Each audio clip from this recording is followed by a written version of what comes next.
I call this talk Wheat, the Unhealthy Whole Grain. And let this story unfold for you, because when people first hear this, they say, this guy must be nuts, because everyone else says the exact opposite. So bear with me. Anyone recognize this? I'll bet you had it this morning, or at least a lot of you did. Toast, pancakes, waffles, bagels, ciabatta. How about lunch? Hot dogs, hamburgers, sandwich, pretzels for a snack. How about dinner? Maybe pasta, lasagna, macaroni, spaghetti, Italian bread. You name it, it's in the diets of most people. 20% of all human calories are made up by wheat products. So this thing is an essential, or I should say, a big part of the American diet. It dominates the diets of most people. It dominates breakfast, it dominates lunch, it dominates dinner, it dominates snacks. So we're talking about potentially a very, very big part of the human diet. So wheat and bread have been a part of the human experience for hundreds, actually thousands of years. So we're not talking about a phenomenon that started in 1952 or 1985. We're talking about a phenomenon that dates back thousands of years. So bread has been a means of sustaining life, sustaining the poor, treasured by the rich, refined breads for the wealthy French, for instance, the wealthy in various countries. It sustained poor people in its cruder forms. So wheat and bread in particular has been part of the human experience for thousands of years. It's in art. It's in the Bible. This is the baby Jesus feeding bread to people. So it's part of religion. Bread is a metaphor for plenty, for salvation. So bread populates practice in church. When you go for communion, you're given a wafer of wheat. So wheat products dominate thinking, habits, even religious practice. Wheat goes way, way back. So if we go back 10,000 years, we have the wheat that predates even biblical times.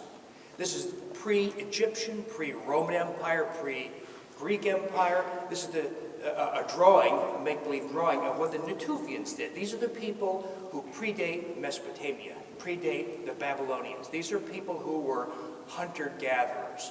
They gathered fruit and berries and other plants. They hunted boar, ibex, other animals, but they started to notice that there was this grass that grew wild in the semi-arid or swampy areas, and they would take their crude sickles and cut it, and they would take the seed heads and grind it down by hand with stones to make porridge. Bread wasn't yet conceived. Bread was to come another 5,000 to 6,000 years later, invented by the Egyptians. So wheat, not bread necessarily, but wheat dates back at least 10,000, perhaps as much as 20,000 years. There's limited evidence to suggest that wheat might go back even as far as 22,000 years. But the evidence is pretty good that we've been consuming wheat in some form for at least 10,000 years. Well, let's talk about what exactly were they consuming as compared to what we consume. So that ancient wheat that was gathered by hand, cut by sickles, and grew wild in the Middle East was einkorn. So einkorn is the great granddaddy of all wheat. Everything we have today in the form of wheat is a descendant of the original 14-chromosome einkorn plant. How about the wheat of the Bible, the bread that the baby Jesus is handing out? Well, that's almost always emmer. So einkorn mated naturally with a wild grass, and that wild grass contributed 14 of its chromosomes to give emmer its 28 chromosomes, the 28 chromosomes that were in the bread, for instance, of the Bible. So nearly all the bread, wheat products, when the Jews fled Israel, they had unleavened bread. That was emmer. When Moses talked about bread, that was emmer. Well, emmer, likewise, mated with another grass, probably a grass called goat grass. And goat grass contributed yet another set of 14 chromosomes. So the wheat of the early first millennium, and then into the medieval times, and more recently, was spelt, kamut, and what are called triticum landraces. These are forms of wheat that grew in Russia, in Africa, Asia, North America, Canada, etc. These are 42 chromosomes.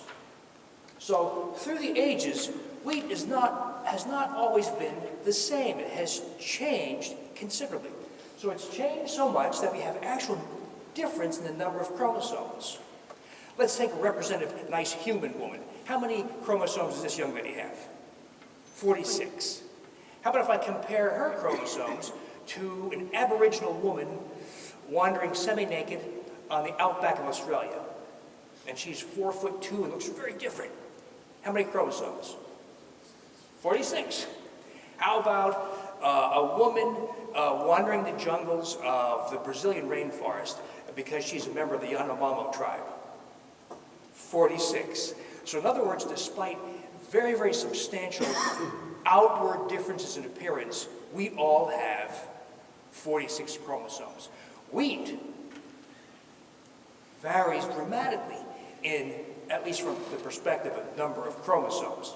Up until about 1950, wheat was this 42 chromosome plant that was grown by humans, farmed, made into bread, etc.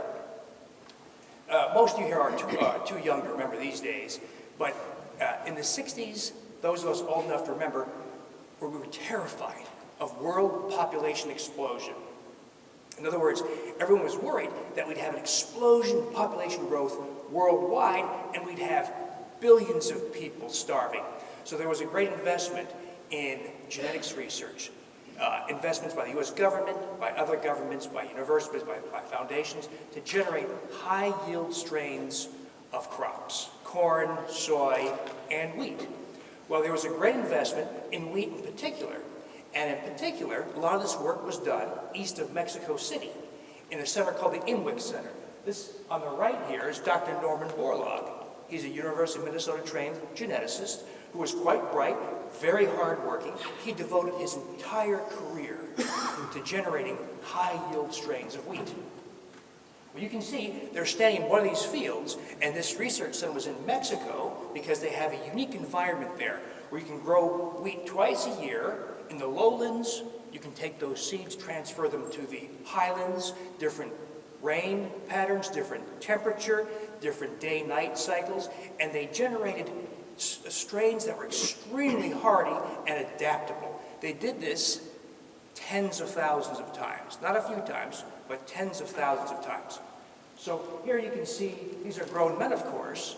This wheat comes up to about neck height, right? So that's about, what, 4.5 feet or so? So this was the wheat of 1950, 1960.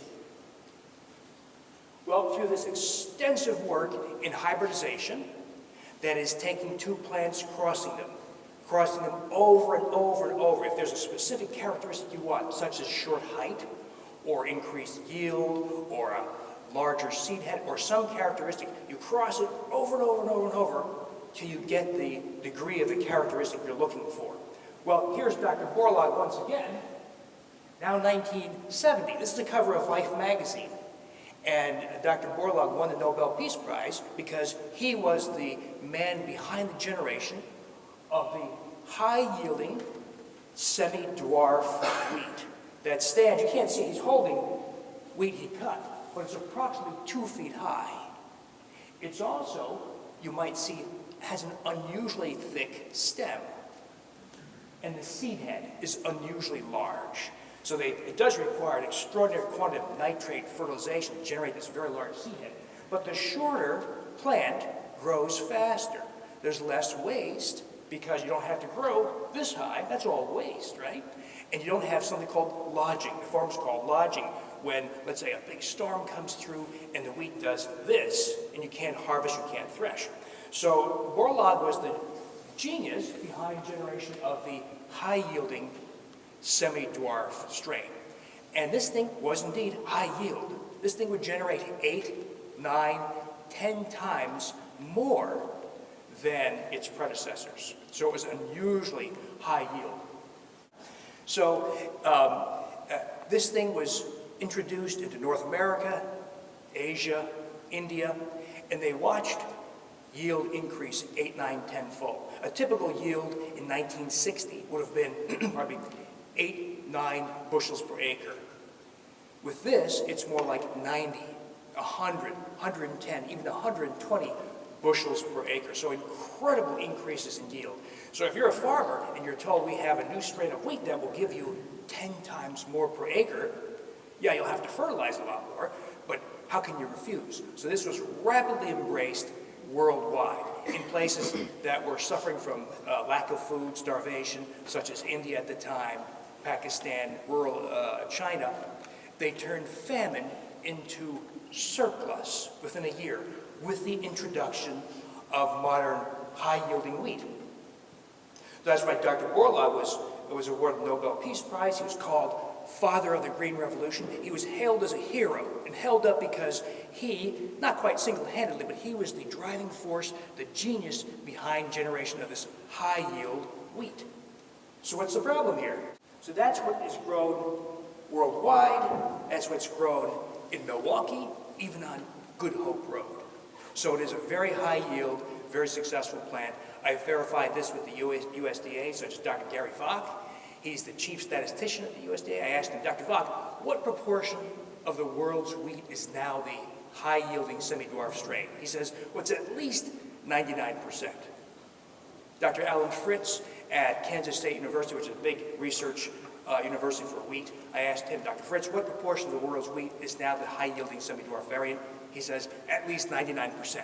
So that may be a little off, but it's quite clear that virtually all wheat grown today, here, Canada, Europe, Africa, South America, Asia, is the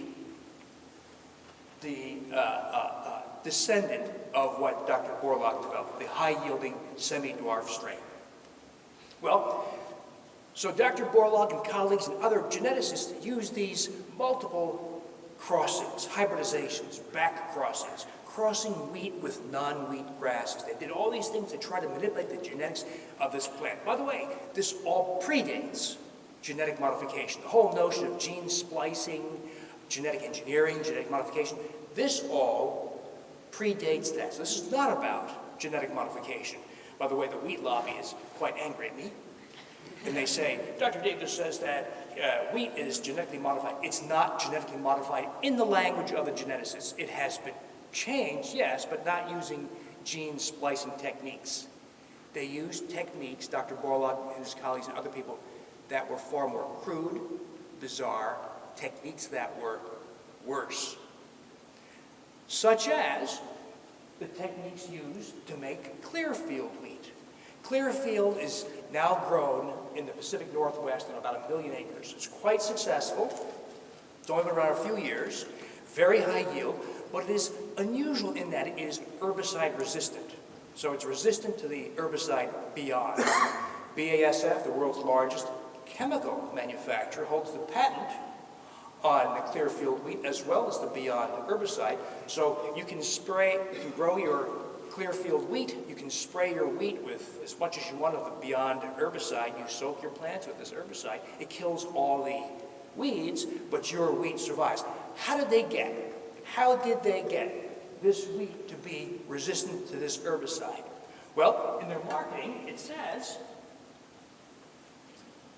Clearfield is not the product of genetic modification or genetic engineering. It is the product of traditional plant breeding techniques. What does that mean? Does that mean they just crossed a couple of plants and got this thing to be resistant to an herbicide? I'll tell you what it means.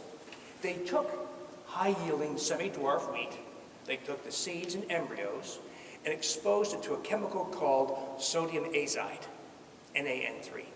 What's sodium azide? Well, sodium azide is used in industrial processes. It's highly toxic. There have been instances of accidental ingestion across the country, and you die. The poison control people say, if you encounter a person who has accidentally ingested sodium azide, don't offer them CPR, let them die. Because if you try to give them CPR, you're going to die too. And if the victim vomits, don't throw the vomit in the sink, because the vomit will explode. And that has actually happened. So sodium azide, a highly toxic chemical, was used to expose the seeds and embryos of wheat to generate mutations. This is called chemical mutagenesis. That's what the geneticists call it. They also use gamma radiation, mutagenesis. They also use high-dose X-ray mutagenesis, induction of mutations. What if you and I were evil scientists and we did this to humans or an orangutan? We purposefully exposed the fetus in utero to gamma rays or to poisons or high-dose X-ray. We induced mutations. Can we control what happens? No, you can't. It might come out really weird. It might come out with all kinds of cancers. It might come out big, small, funny-looking, funny colors. You can't control what happens. This is the technique used to generate clear-field wheat. Now, wait a minute here. So sodium azide, chemical mutagenesis, and they tell us it was made with traditional plant breeding methods. This is the game the geneticists have been playing with you and me. Now here's the great irony. Everyone's all in uproar over genetic modification, genetic engineering, right? GMO, corn and soy. Well, the techniques used to change plants have been going on for a lot longer than the few years of genetic modification. And these techniques are far more crude, less controllable, less predictable, far worse than genetic modification. And this is the stuff that's going on. It has been going on for 40, 50 years. It's still going on. No one's asking questions. So is the USDA or the FDA or some other regulatory agency, are they standing on the sidelines saying to the geneticists, hey, Dr. Jones, what is it you're doing there? You better examine what you're doing and maybe subject it to animal safety testing, maybe even human safety testing. No. So if you change a plant incredibly, change its genetics, its biochemistry, its look, its shape, its size, its contents, do you have to subject it to testing? No. You sell it to humans. You can take it right to Pick and Save and sell it tomorrow. So, we have the USDA and the U.S. Department of Health and Human Services give us advice on what to eat through the dietary guidelines for Americans. What are they telling us? They tell us, make sure your diet, that the cornerstone of your diet is filled with with grains, at least half of which should be healthy whole grains. Okay? That's the biggest part of the food pyramid. The most recent version of this, of course, is the food plate. So grains, we're told, should dominate diet. What happened? People listen. People hear this. People hear, eat more healthy whole grains, and they listen, and they do that. In fact, grain consumption exceeds the expectations of the USDA. So people are giving this advice, and they've been following it. Everybody know what Enron is? Or how about, anybody recognize this young man? Bernie Madoff. These are called scams. These are called outrageous deceptions of the public. Enron was a multi-billion-dollar trader in energy futures and other manipulations. Ken Lay, the CEO, of course, died of a heart attack, probably from stress, because before he went to trial. It's now defunct, of course. Many people lost their retirement accounts, lost their savings. Bernie Madoff, you all know, of course, ran the world's largest Ponzi scheme, pocketed billions of other people's money. These are scams. I'm going to draw a parallel. I think we're living a scam. Because I think we've been told to eat more healthy whole grains, and they either didn't know or didn't want to know what they were telling us to consume more of. Because they didn't factor in that all these genetic changes introduced since the 60s through well-meaning, for the most part, people like Dr. Norman Borlaug, that was never factored in. Factor in the even more bizarre changes that have been introduced the last 20, 30 years, that is the techniques of chemical mutagenesis, gamma radiation, mutagenesis. None of this is factored in. You are simply sold these things.